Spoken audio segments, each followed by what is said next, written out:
শেখ হাসিনা নিজেকে ফেরাউনের চেয়ে বড় ভাবা শুরু করেছিল। এখনো যদি থানায় গিয়ে টাকায় ডিল করতে হয়, এখনো যদি আপনি পলিটিক্যাল কোনো দলের দাসের মতো ভূমিকা পালন করেন, তাহলে আপনার বেঁচে থাকার চেয়ে মরে যাওয়াই ভালো। পাপ কখনো বাপকেও ছাড়ে না।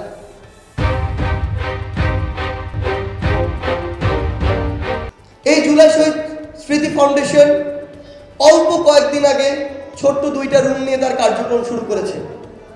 যেমনভাবে দেশ ভেঙে করতে একটু সময় লাগে, এই ফাউন্ডেশনও যতটুকু সক্ষমতা প্রয়োজন প্রতিনিয়ত তার সক্ষমতা বাড়ছে, কিন্তু আমাদের সীমাবদ্ধতা আছে।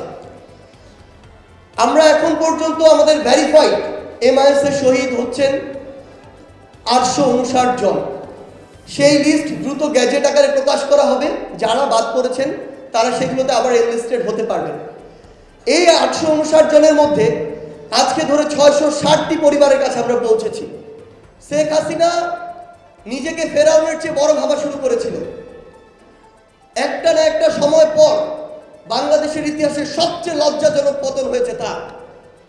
এখনো যদি আপনাদের রক্তে ওই কলুষিত মনোভাব থাকে, এখনো যদি থানায় গিয়ে টাকায় ডিল করতে হয়, এখনো যদি আপনি পলিটিক্যাল কোনো দলের দাসের মতো ভূমিকা পালন করেন, তাহলে আপনার বেঁচে থাকার চেয়ে মরে যাওয়াই ভালো।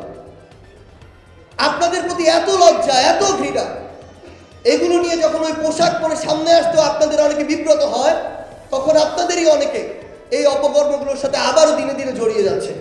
সো এই জায়গা থেকেও যদি আমরা আমাদের এই শিক্ষাটুকু না নেই, আমরা যদি অন্তত এই বিষয়ে নেগোসিয়েশনে যাই, ছাড় দেই, সেটা আমাদের অন্তর্বর্তীকালীন সরকারের কেউ হোক, আমরা কেউ হই, ফ্যাসিস্ট বিরোধী অন্য রাজনৈতিক দলের যে কেউ হোক, যদি আমরা এটা করি, অবশ্যই আজকে হোক, 5 বছর পরে হোক, 10 বছর পরে হোক, এই পাপের শাস্তি আমাদের ভোগ করতেই হবে। এই ফাউন্ডেশনে যারা রয়েছে তারা কেউ শহীদ পরিবারের সদস্য, কেউ চোখের সামনে লাশ দেখেছে, রক্ত দেখেছে, ওই মিছিলের প্রথম সারিতে ছিল।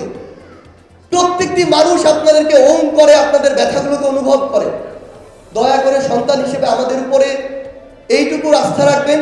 আমরা জানি এখানকার হয়তো প্রত্যেকটি শহীদ পরিবার আমাদের সাথে কথা বলতে চায়, আমরা হয়তো বিভিন্ন সীমাবদ্ধতার কারণে সেটি হয়েও ওঠে না, কিন্তু আমরা আপনাদের কথা দিচ্ছি, এই বাংলাদেশে যদি আমরা বেঁচে থাকি, তাহলে আপনাদের প্রত্যেকের বাড়িতে আমরা শহীদ পরিবারের একজন সদস্য হিসেবে যাব।